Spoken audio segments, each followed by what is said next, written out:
He found a letter I never meant him to read. And suddenly, my past wasn't just a memory, it was a spark. His lips asked no questions, but his hands demanded every answer. One night, one secret, and a love I couldn't run from anymore. Please don't forget to subscribe and comment. And one request, please always keep smile on your face. The breeze from the open window kissed my bare shoulders as I stood in the kitchen, watching the steam rise from my coffee. It was early, too early, but I couldn't sleep. Not after last night. Not with the note Mac had found. Mac Dawson.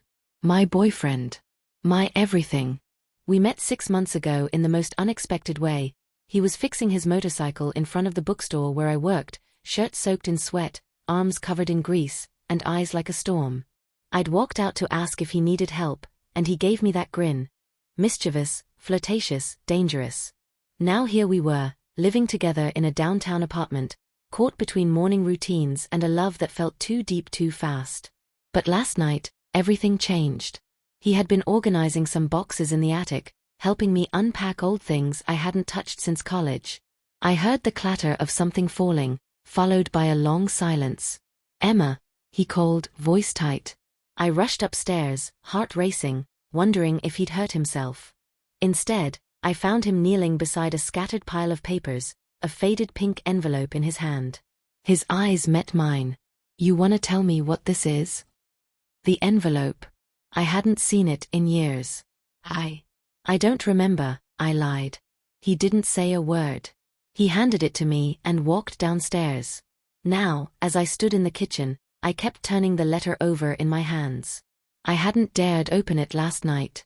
My past was like that, carefully folded away and kept out of sight. "Morning," Mac said, his voice thick with sleep and something else, doubt. I turned. He was shirtless, gray sweatpants hanging low on his hips, muscles shifting as he moved toward the counter. Even now, angry or confused, he was heartbreakingly beautiful. He poured himself coffee without looking at me. "I didn't know it was still in there," I said quietly. "It's old." He sipped his coffee. "Who's Jason?" The name cut through me like ice water. Jason Montgomery.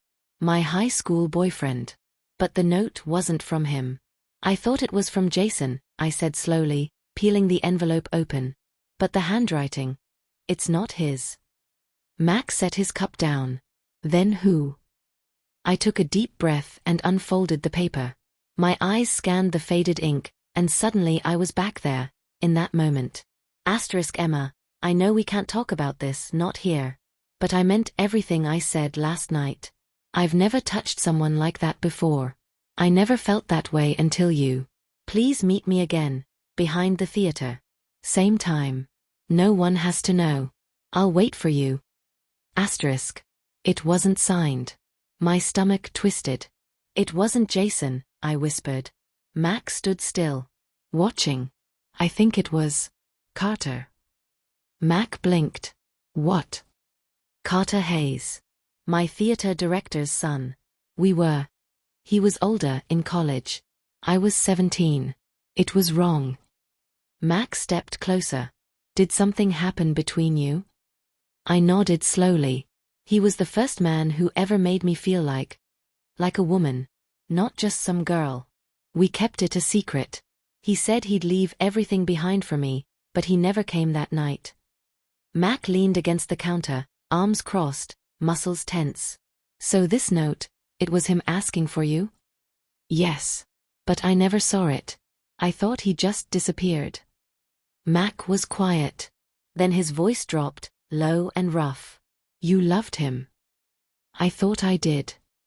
He walked over, stopping just inches from me. "And now?" I looked up into his eyes. "Now, I know I didn't know what love was back then." Mac's jaw tightened. "I don't want to be a rebound from something you never got to finish." I stepped closer. "You're not. You're everything I didn't even know I wanted." His hand slid up my waist, his fingers curling at the edge of my tank top. "But you hid this from me." "I didn't know it was still in that box, Mac. If I had, I would have told you." He didn't speak. Just leaned in, his lips brushing against my neck. I gasped. You think you can distract me with this? He murmured. Is it working? His lips found mine, and suddenly everything blurred. The coffee went cold. The past dissolved. His hands were on my skin, lifting my shirt, baring my chest to the morning light. His mouth traced every inch like it was a language only he spoke. He lifted me onto the counter, the cold marble against my thighs making me gasp. His mouth trailed lower, and I arched, moaning as he worshipped my skin. I'm not going anywhere, he whispered between kisses. But don't ever hide from me again. I won't, I breathed. Later that night, I sat on the balcony, wrapped in a blanket, watching the city lights. Mac came out, shirtless again, holding 2 glasses of wine. He sat beside me, pulled me close. I did some digging today, he said quietly. I looked at him. Carter Hayes. He died in a car crash a year after you graduated. Drunk driver. I froze.